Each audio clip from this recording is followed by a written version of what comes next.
Hello दोस्तों, स्वागत है आप सभी लोगों का फिर से आपके अपने चैनल राइजिंग स्टार क्लासेस पर। तो दोस्तों, आज की इस वीडियो में मैं आप लोगों को क्लास 12th सामान्य हिंदी का बहुत ही ज़्यादा वायरल मॉडल पेपर दिखाने वाला हूं और इसका सॉल्यूशन भी कराने वाला हूं। तो अगर आप लोग 2025 में बोर्ड का पेपर देने वाले हैं क्लास 12th का, तो इस वीडियो को पूरा देखिएगा, क्योंकि अगर आप इस मॉडल पेपर को अच्छे से कर लेते हैं, अच्छे से एक एक प्रश्न को तैयार कर लेते हैं, तो आपके पेपर में इसमें से कई सारे क्वेश्चन डायरेक्ट देखने को मिलने वाले हैं और आपके पेपर का पैटर्न सेम टू सेम ऐसा ही रहने वाला है। ठीक है, जिस प्रकार का ये पेपर है वैसा ही पेपर 2025 में आने वाला है। तो वीडियो को पूरा देखना है। समय जो है वह 3 घंटे 15 मिनट दिया जाएगा। पूर्णांक 100 नंबर का होगा, यानी 100 नंबर के पेपर होंगे। इसमें प्रैक्टिकल के नंबर नहीं दिए जाते हैं। नोट में लिखा है कि प्रारंभ के 15 मिनट परीक्षार्थियों को प्रश्न पत्र पढ़ने के लिए निर्धारित है। इस प्रश्न पत्र में 2 खंड हैं, दोनों खंडों के सभी प्रश्नों का उत्तर देना आवश्यक है। तो पहला खंड है खंड क, जिसमें कि 10 बहुविकल्पीय प्रश्न पूछा गया है। 5 बहुविकल्पीय प्रश्न गद्य साहित्य से और 5 बहुविकल्पीय प्रश्न पद्य साहित्य से पूछा गया है। पहला क्वेश्चन है कि शिक्षा का उद्देश्य निबंध के लेखक हैं। पहला ऑप्शन है भारतेंदु हरिश्चंद्र, दूसरा ऑप्शन है संपूर्णानंद, तीसरा ऑप्शन है मोहन राकेश और चौथा ऑप्शन है रामकृष्ण दास। तो इसका जो करेक्ट ऑप्शन होगा वो होगा ऑप्शन नंबर दूसरा, संपूर्णानंद। संपूर्णानंद जो है वह शिक्षा का उद्देश्य निबंध के लेखक हैं। ये भी क्वेश्चन आ सकता है कि शिक्षा का उद्देश्य किस विधा की रचना है, तो निबंध विधा की रचना है। ठीक है, तो विधा भी आपको पता होना चाहिए। लल्लू लाल की रचना है सुख सागर है कि प्रेम सागर है, या परीक्षा गुरु है, या रानी केतकी की कहानी है। तो लल्लू लाल की रचना इनमें से कौन सी है? प्रेम सागर है। ठीक है, पर्दा कहानी के लेखक कौन है? तो पर्दा कहानी के लेखक यशपाल हैं। आवारा मसीहा के रचनाकार हैं। ठीक है, तो आवारा मसीहा के रचनाकार कौन है? तो विष्णु प्रभाकर हैं। और यह किस विधा की रचना है? तो जीवनी विधा की रचना है।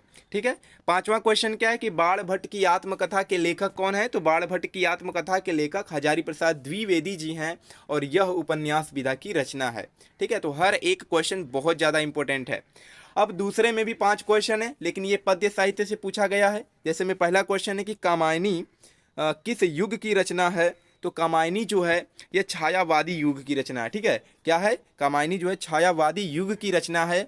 और इसके कवि कौन हैं, इसके रचनाकार कौन हैं? तो जयशंकर प्रसाद हैं। और जयशंकर प्रसाद भी छायावाद युग के कवि हैं। और कामायनी क्या है? एक महाकाव्य है। तो हर एक प्रश्न याद होना चाहिए।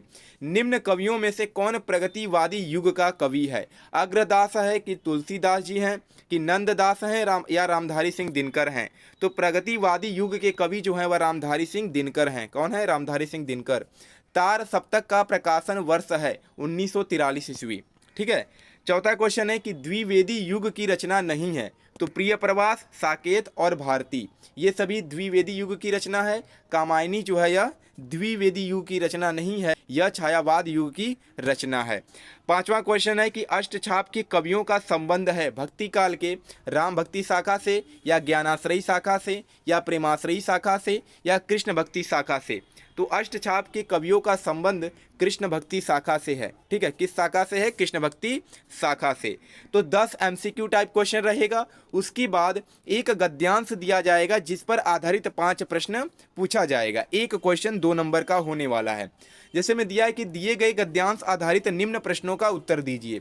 पहला गद्यांश है कि धरती माता की कोख में जो अमूल्य निधियां भरी हैं, जिनके कारण वह वसुंधरा कहलाती हैं, उससे कौन परिचित न होना चाहेगा? लाखों करोड़ों वर्षों से अनेक प्रकार की धातुओं को पृथ्वी को पीस पीस कर अगणित प्रकार की मिट्टियों से पृथ्वी की देह को सजाया है। हमारे भावी आर्थिक अभ्युदय के लिए इन सब की जांच पड़ताल आवश्यक है। तो ये जो गद्यांश है यह किस चैप्टर से लिया गया है? तो राष्ट्र के स्वरूप चैप्टर से लिया गया है। तो पहला क्वेश्चन है उपर्युक्त गद्यांश का संदर्भ लिखिए। तो संदर्भ आप आसानी से लिख लेंगे। ठीक है, धरती वसुंधरा क्यों कहलाती है? तो देखिए यहाँ पर लिखा गया है कि धरती माता की कोख में जो अमूल्य निधियां भरी हैं, उसी के कारण धरती क्या कहलाती है? वसुंधरा कहलाती है। रेखांकित अंश की व्याख्या कीजिए, यानी इस गद्यांश में जहां पर लाइन खींचा गया है उसका हमें व्याख्या करना है अपने शब्दों में। तो क्या लिखा है कि धरती माता की कोख में जो अमूल्य निधियां भरी हैं, अर्थात व्याख्या क्या हो जाएगा कि धरती माता की कोख में जो अमूल्य निधियां यानी कि रत्न भरे हुए हैं, जिनके कारण वह वसुंधरा कहलाती हैं। वसुंधरा का मतलब क्या होता है? रत्नों को धारण करने वाली, जिनके कारण वह रत्नों को धारण करने वाली अर्थात वसुंधरा कहलाती हैं। ठीक है, तो अपने शब्दों में कुछ भी लिखेंगे सब सही रहेगा। अगला क्वेश्चन है कि पृथ्वी की देह को किसने सजाया है? तो देखिए यहाँ पर आपको इसका उत्तर मिल जाएगा। लाखों करोड़ों वर्षों से अनेक प्रकार की धातुओं को पृथ्वी को पीस पीस कर अगणित प्रकार की मिट्टियों से पृथ्वी की देह को सजाया है। ठीक है, भावी आर्थिक अभ्युदय हेतु हमें क्या करना चाहिए? तो भावी आर्थिक अभ्युदय के लिए इन सब की जांच पड़ताल आवश्यक है। तो इन सभी प्रश्नों का उत्तर आपको गद्यांश में ही मिल जाएगा, अथवा में अगर आपको ऊपर वाला गद्यांश नहीं आता है तो नीचे वाला कर सकते हैं, 2 गद्यांश है। वैसे ही पद्यांश पर क्वेश्चन रहेगा, इसमें भी 5 क्वेश्चन रहेगा, 2 अंक का 1 क्वेश्चन रहेगा। ठीक है, जैसे पहला है कि दुर्बलता का ही चिन्ह विशेष शपथ है, पर अबला जन के लिए कौन सा पद है? तो उपयुक्त पद्यांश का संदर्भ लिखना है। तो प्रस्तुत पद्यांश हमारी पाठ्य पुस्तक हिंदी के कैकेयी का अनुताप नामक पाठ से लिया गया है और इसके कवि कौन हैं? तो मैथिली शरण गुप्त जी हैं। दूसरा क्वेश्चन है रेखांकित अंशों की व्याख्या कीजिए। दुर्बलता का ही चिन्ह विशेष शपथ है, पर अबला जन के लिए कौन सा पद है? तो रेखांकित अंश की व्याख्या क्या हो जाएगा? कैकेयी कहती हैं कि अबला जन के लिए यानी स्त्री के लिए और कौन सा मार्ग होगा? केवल दुर्बलता का ही चिन्ह विशेष शपथ है, यानी यह जो शपथ है यही एक क्या है? दुर्बलता का चिन्ह है स्त्री के लिए, इसके अलावा और कोई रास्ता नहीं होता है। तो ये इसका क्या हो जाएगा? व्याख्या हो जाएगा। अपने शब्दों में आप कुछ भी लिख सकते हैं, जैसा आप पढ़े हैं उसको बना करके पेपर में लिखेंगे, वो सही हो जाएगा। फिर ठीक है, ऐसे ही कुछ क्वेश्चन दिए गए हैं तो उन प्रश्नों का आपको उत्तर देना है। अगर पहला नहीं आता है तो दूसरा का कर सकते हैं। दिया है कि लज्जाशीला पथिक महिला जो कहीं दृष्टि आए, ये जो लिया गया कहाँ से, किस चैप्टर से लिया गया? यानी पवन दूतिका चैप्टर से लिया गया है। इस पर भी कुछ क्वेश्चन है, 5 क्वेश्चन रहेगा।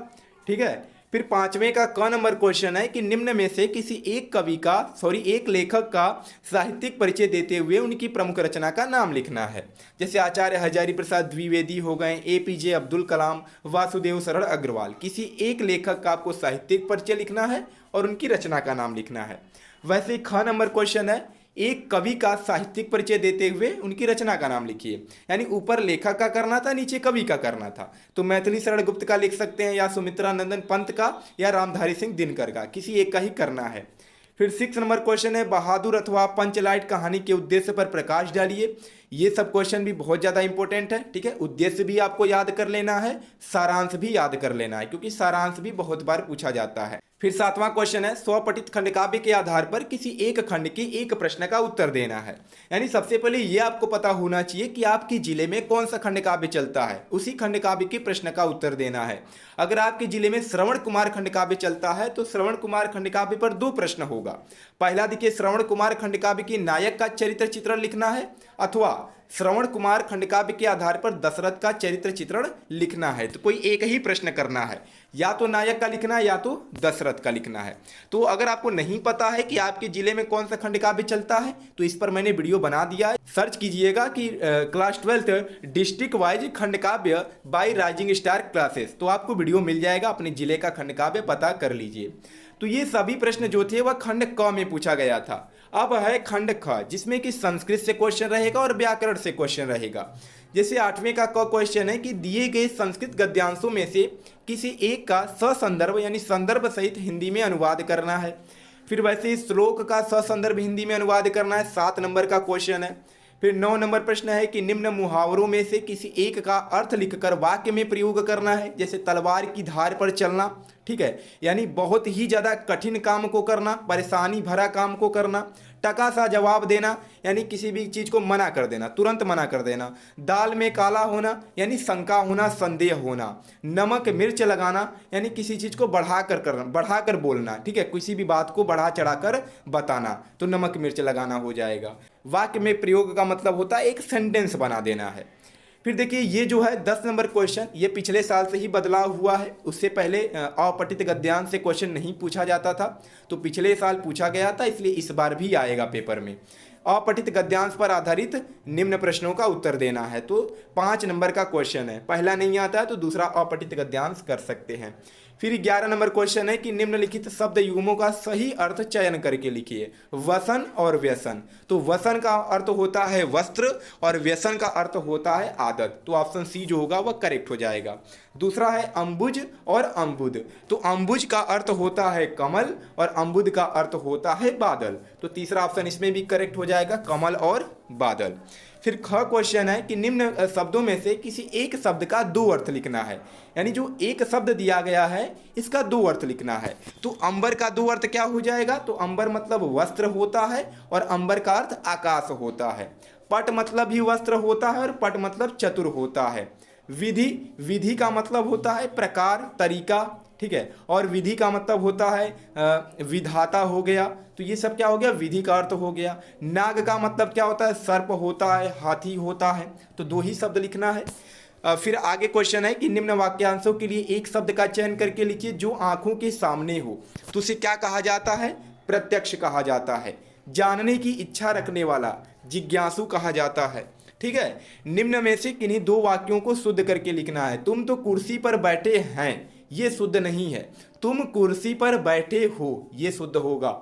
इस सरोवर में अनेकों कमल खिले हैं। अनेकों नहीं, अनेक अपने आप में खुद बहुवचन है। तो इसका क्या हो जाएगा? इस सरोवर में अनेक कमल खिले हैं। सम्मेलन में कवयित्री ने भाग लिया है, ठीक है। कवयित्री, कवि इत्री नहीं होगा, कवयित्री होगा, ठीक है। वह पे ई का मात्रा नहीं रहेगा, क्या हो जाएगा? कवयित्री। चौथा है कि कृपया अनुमोदन करने की कृपा करें। तो देखिए दो बार इसमें कृपया लगाया गया है तो एक बार हटा देना है, अनुमोदन करने की कृपा करें, ये करेक्ट हो जाएगा। फिर 12 नंबर में क ख ग ये फिक्स क्वेश्चन रहते हैं, यानी हर बार आएगा। वीर रस अथवा हास्य रस का स्थायी भाव के साथ उदाहरण और परिभाषा दोनों लिखना है। श्लेष अथवा उत्प्रेक्षा अलंकार का लक्षण, लक्षण का मतलब होता है परिभाषा और उदाहरण दोनों लिखना है। दोहा अथवा सोटा छंद का मात्रा सहित लक्षण तथा उदाहरण लिखिए। फिर 13 नंबर क्वेश्चन है बैंक में खाता खोलने के लिए बैंक प्रबंधक को आवेदन या प्रार्थना पत्र लिखना। 6 नंबर का क्वेश्चन है। अथवा में नीचे वाला प्रश्न भी कर सकते हैं कि शहर में फैली संक्रामक बीमारी की तरफ जिलाधिकारी का ध्यान आकर्षित करने के लिए आवेदन पत्र या प्रार्थना पत्र लिखिए। फिर लास्ट क्वेश्चन है निबंध। निम्न विषयों में से किसी एक पर अपनी भाषा शैली में निबंध लिखना है। देखिए ये जो पेपर में लिखा गया है अपनी भाषा शैली, मतलब आपको याद नहीं करना है, आपको जो आता है जैसे आता है आप लिख दीजिए, नंबर आपको मिलेगा क्योंकि लिख ही दिया गया है कि अपनी भाषा शैली में लिखना है। पहला है देश में बेरोजगारी की समस्या, आतंकवाद की समस्या और समाधान। तीसरा है वृक्षारोपण का महत्व और चौथा है विद्यार्थी और राजनीति और पांचवा है देश की समृद्धि और विकास में समाचार पत्रों की भूमिका। तो 5 में से किसी एक टॉपिक पर आपको निबंध लिखना है। 9 नंबर का क्वेश्चन है, सबसे ज़्यादा अंक का यही क्वेश्चन पूछा गया है, ठीक है। तो आप 2 पेज या ज़्यादा से ज़्यादा 2.5 पेज में लिख देना है निबंध, उससे ज़्यादा आपको नहीं लिखना है। तो 9 नंबर आपको दे दिए जाएंगे। तो यही पेपर है सामान्य हिंदी का। ऐसा ही पेपर 2025 में आने वाला है और इसमें से कई सारे क्वेश्चन डायरेक्ट आपको पेपर में दिखने वाले हैं। तो इस पेपर को अच्छे से एक बार और देख लीजिएगा, एक एक प्रश्न को अच्छे से देख कर जाइएगा तो आप भी अच्छे नंबर ला सकते हैं पेपर में। आपके सामान्य हिंदी का जो पेपर है वो बहुत ही अच्छा जाएगा अगर आप इस पेपर को अच्छे से सॉल्व करके जाते हैं। और पेपर पैटर्न भी बिल्कुल ऐसा ही रहने वाला है, ठीक है। इधर उधर नहीं रहेगा कि मैं कुछ और बता रहा हूं और पेपर आपका किसी और तरीके का आएगा, नहीं, ऐसा ही आएगा। क्योंकि ये जो मॉडल पेपर है ये यूपी बोर्ड के द्वारा ही जारी किया गया है ऑफिशियल वेबसाइट पे, तो ऐसा ही पेपर आएगा। तो चलिए मिलते हैं नेक्स्ट वीडियो में एक नए टॉपिक के साथ, तब तक के लिए धन्यवाद।